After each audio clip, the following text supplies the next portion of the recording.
씨앗이 우리의 심령에 잘 심겨지는 복된 시간 되게 하여 주옵소서. 예수님 이름으로 기도하옵나이다. 아멘. 오늘도 주일 예배 가운데 함께 하신 우리 모든 성도님들을 주님의 이름으로 환영하고 축복합니다. 오늘은 우리 좌우에 계신 분들 한번 인사하고 말씀을 듣겠습니다. 우리 너무 오랫동안 코로나 때문에 인사도 못하고 그랬는데 우리 서로 좌우에 계신 분 은혜 받으세요. 우리 이렇게 인사 한번 하도록 하겠습니다. 은혜 받으세요. 은혜 받으세요.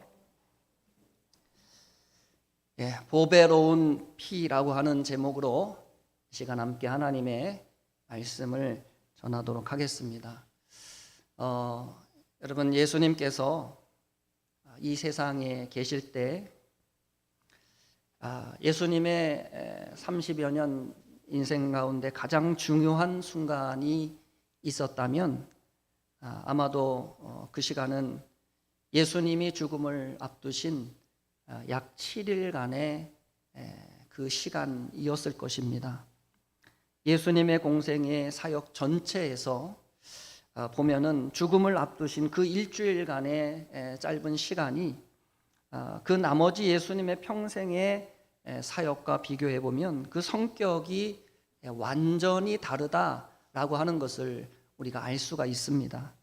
예수님의 탄생부터 예수님이 예루살렘 성에 입성하시는 30년, 약 30년의 그 시간은 한마디로 말씀드리면 예수님에게는 승리와 환희의 시간이었습니다. 어디를 가나 능력을 행하시고 병든 자를 고치시고 또 귀신을 쫓아내시고 또 하나님의 아들로서의 면모를 드러내는 기쁨의 시간이었다라고 하는 것이죠. 그런데 여러분, 예수님께서 예루살렘을 입성하신 그 이후로 7일간의 그 시간은 예수님이 앞서 행했던 그 모든 인생과는 정반대의 시간이었습니다. 그 시간은 핍박과 환난의 시간이었고 고난과 죽음의 시간이었다라고 하는 것입니다.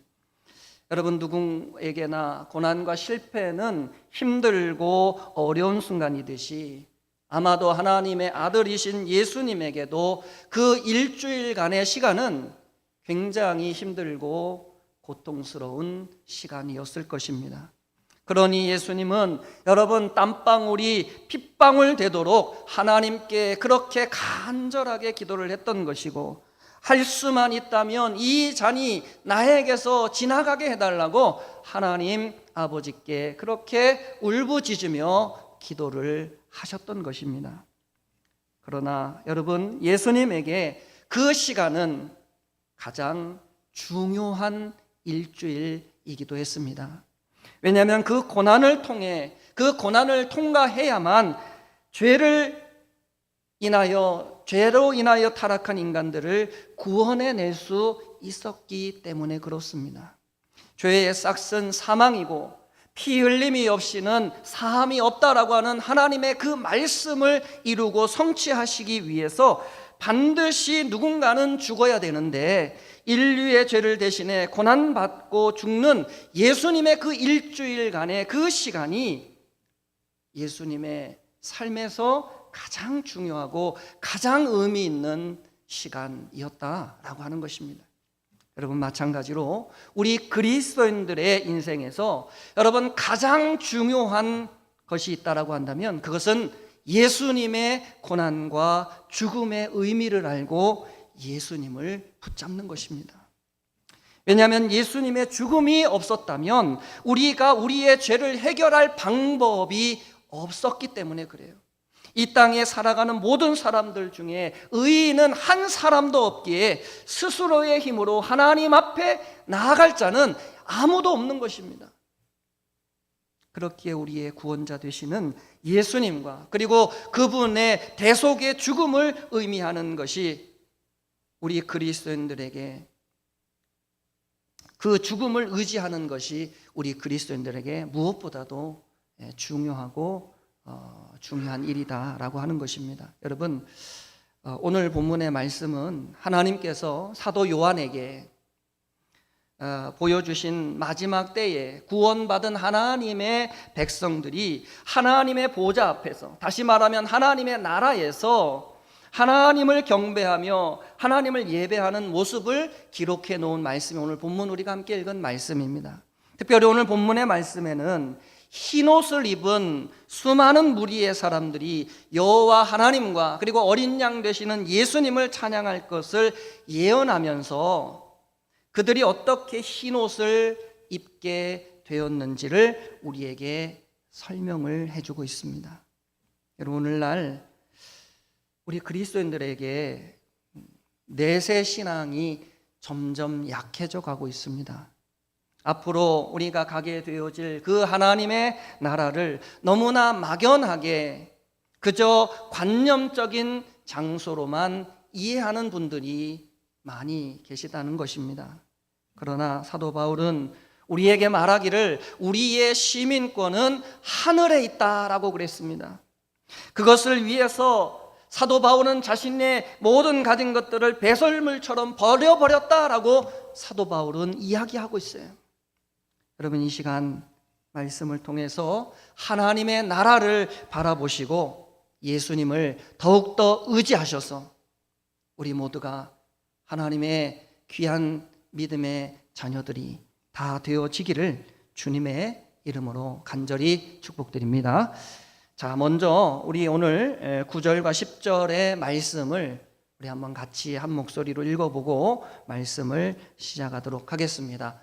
9절 10절 함께 읽습니다. 시작.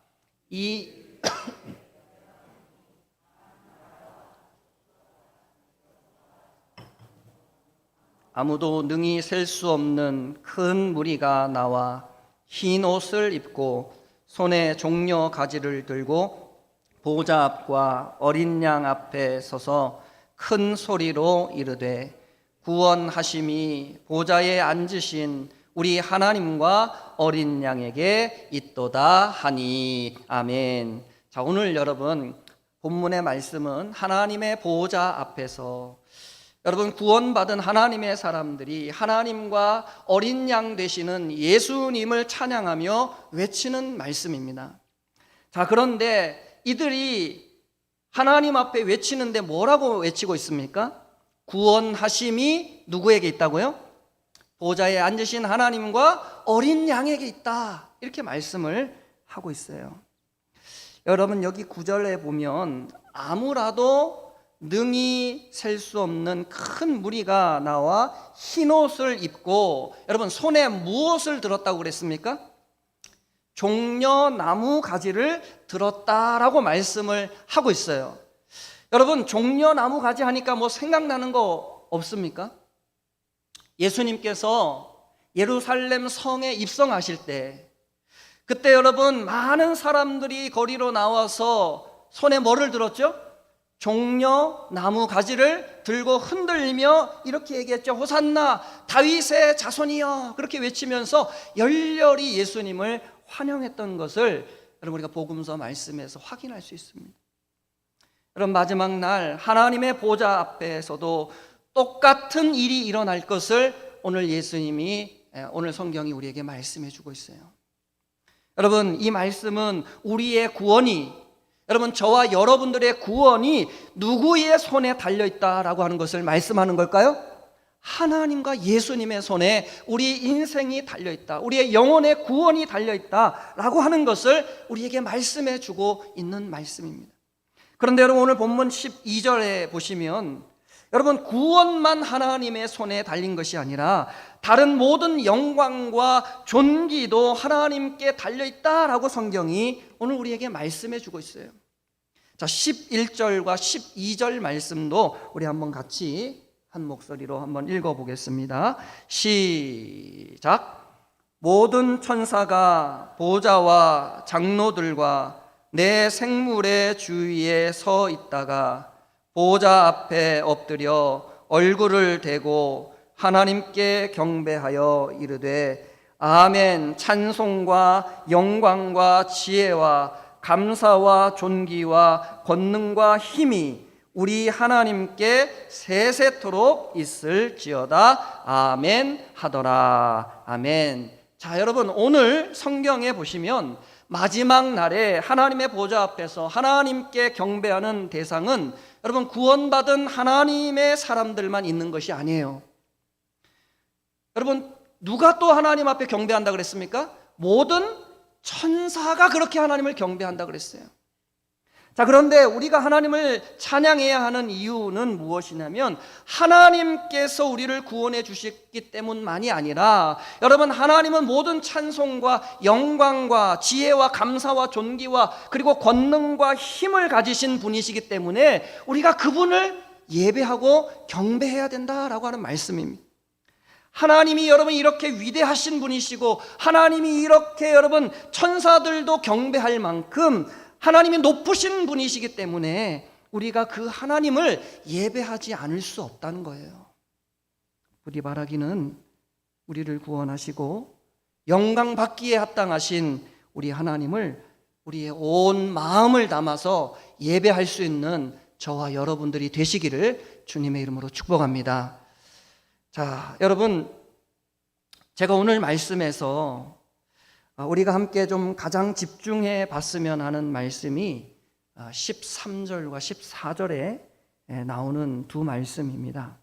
우리 이 두 말씀도 우리 다시 한번 한 목소리로 읽어보겠습니다.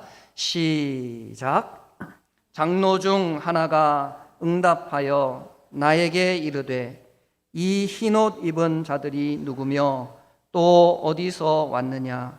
내가 말하기를 내 주여 당신이 아시나이다 하니 그가 나에게 이르되 이는 큰 환난에서 나오는 자들인데 어린 양의 피에 그 옷을 씻어 희게 하였느니라. 아멘. 자, 여러분, 오늘 성경은 마지막 날 하나님의 보좌 앞에서, 다시 말하면 하나님의 나라에서 하나님과 어린 양을 경배하는 사람들이 어떤 옷을 입었다 그랬습니까? 흰 옷을 입었다 그랬습니다. 흰 옷은 어떤 옷이에요? 깨끗한 옷이에요.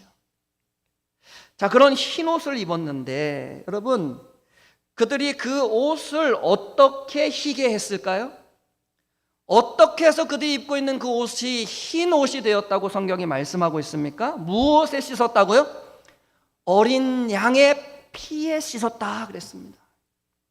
다시 말씀드리면 예수님께서 십자가에서 흘리신 그 보혈의 피로 우리의 모든 더러운 죄가 씻겨지고 깨끗한 예복을 입고 우리가 거룩하신 하나님 앞에 나아가게 된다라고 하는 말씀을 우리에게 말씀해 주는 거예요. 여러분, 마태복음 26장 28절 말씀에 예수님께서 제자들과 함께 마지막 성만찬을 하시면서 제자들에게 이런 말씀을 하셨습니다. 이것은 죄 사함을 얻게 하려고 많은 사람을 위하여 흘리는 바 나의 피, 곧 무슨 피요? 언약의 피니라. 이렇게 말씀하셨어요. 여러분, 제가 말씀 서두에 말씀드린 대로 예수님의 공생의 사역 전체와 그리고 나머지 예수님의 그 마지막 일주일의 시간은 너무나 다른 시간이었습니다. 저는 제일 이해가 되지 않는 것이 무엇이냐면, 그렇게 능력이 많으시고 그리고 죽은 자도 살리시는 만큼 그렇게 대단하신 우리 예수님께서 여러분 왜 그렇게 허무하게 십자가에 죽으셨는가 하는 것이에요. 대제사장이고 서기관이고 바리새인이고 여러분 그들의 악한 계략과 그들의 악한 마음을 다 아시는 우리 예수님께서 여러분 보란듯이 그들을 깨부수고 승리하실 수도 있으셨을 텐데 예수님은 왜 그렇게 힘없게 십자가에 죽으셨는가 하는 겁니다.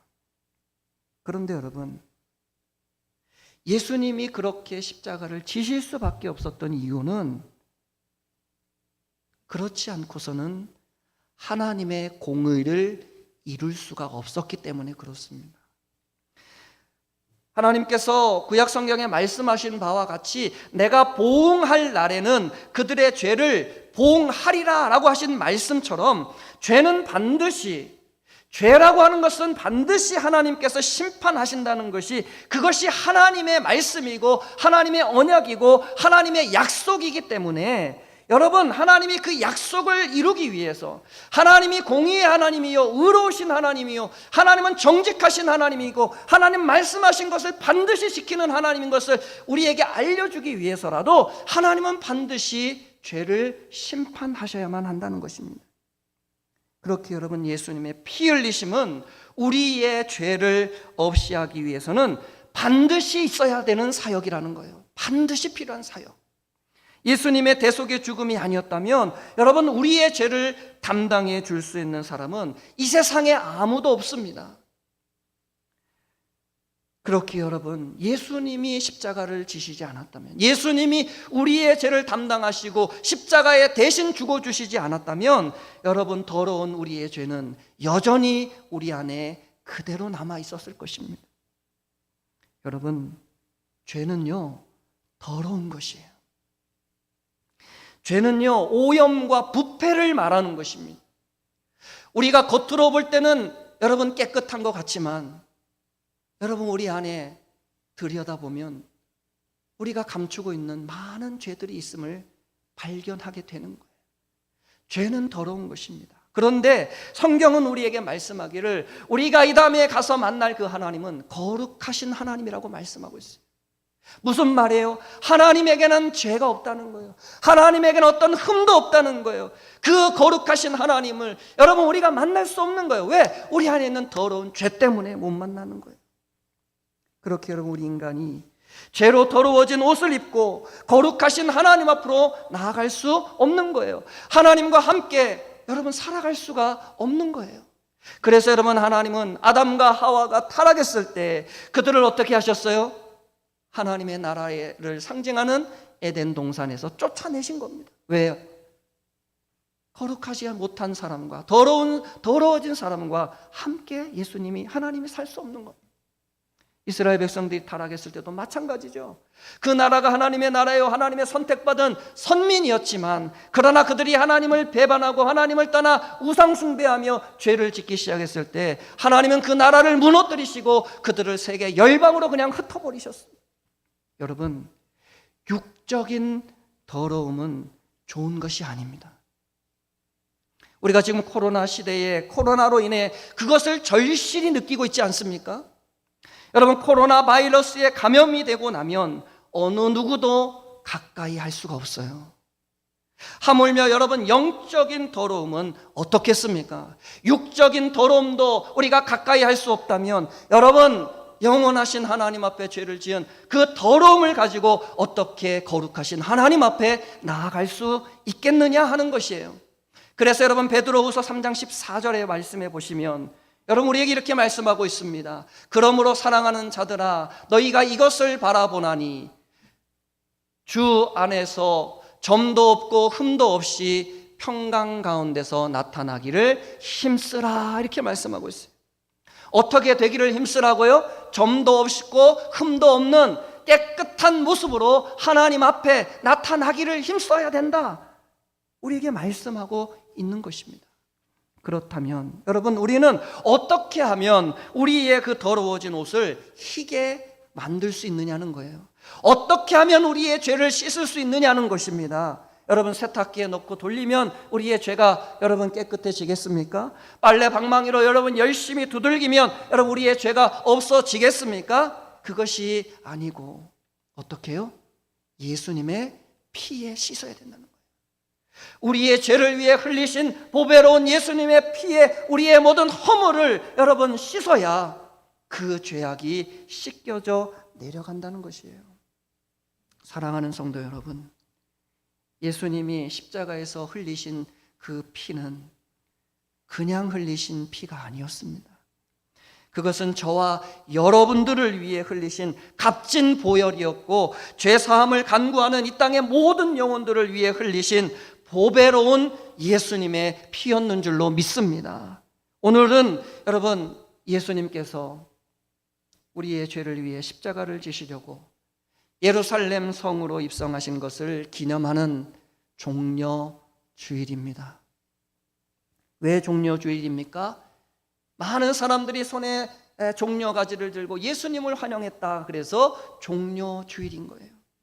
예수님께서 예루살렘 성에 입성하실 때 수많은 사람들이 거리로 나와 종려 가지를 흔들며 오늘 말씀처럼 예수님을 열렬히 환영했습니다. 그런데 안타까운 것은 그렇게 예수님을 맞이하며 환영했던 그 사람들이 불과 며칠이 지나지 않아 예수님을 십자가에 못 박아 죽이고 말았습니다. 오늘 우리들만큼은, 오늘 하나님을 예배하고 오늘 예수님을 의지하기 원하는 우리만큼은 끝까지 예수님의 보혈을 믿고 의지해야 될 줄로 믿습니다. 우리가 예수님을 진심으로 믿고 의지하는 것은요, 여러분, 쉬운 일은 아니에요.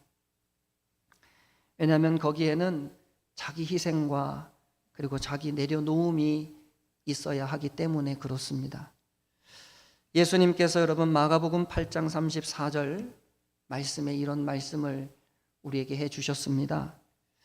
누구든지 나를 따라오려거든 자기를 부인하고 자기 십자가를 지고 나를 따를 것이니라. 아멘. 여러분, 우리가 얼마나 이 말씀을 진지하게 받아들이고 있는지는 잘 모르겠어요. 그러나 예수님의 이 말씀은 그저 형식적으로 우리에게 해주신 말씀이 아닙니다. 그저 관념적인 말씀으로 우리가 받아들여도 되는 말씀도 아니라는 말씀이에요. 우리가 실제로 예수님을 믿고 따라가기 위해서는 여러분 많은 포기와 많은 내려놓음이 있어야 됩니다. 우리의 생각과 우리의 행동과 우리의 모든 것이 하나님의 나라의 방식으로 바뀌어지고 변화되지 않으면 여러분 우리가 하나님을 바라볼 수 없는 거예요. 우리가 예수님을 따르고 싶어도 예수님을 따라갈 수 없는 거예요. 왜요? 부딪히는 게 너무 많은 거예요. 너무 많은 것이 부딪히고 너무 많은 우리의 생각이 하나님을 따라갈 수 없게 발목을 잡는 것입니다. 여러분, 오늘부터 시작되어지는 고난주간을 통해서 우리의 자아가 변화되는 은혜를 누리는 귀한 한 주간 되었으면 좋겠습니다. 여러분, 우리 죄를 담당하시기 위해 모진 고난을 견디신 예수님처럼 우리도 우리 자신을 지키고 죄를 멀리하기 위해서 몸부림칠 수 있는 그런 한 주간 되었으면 좋겠습니다.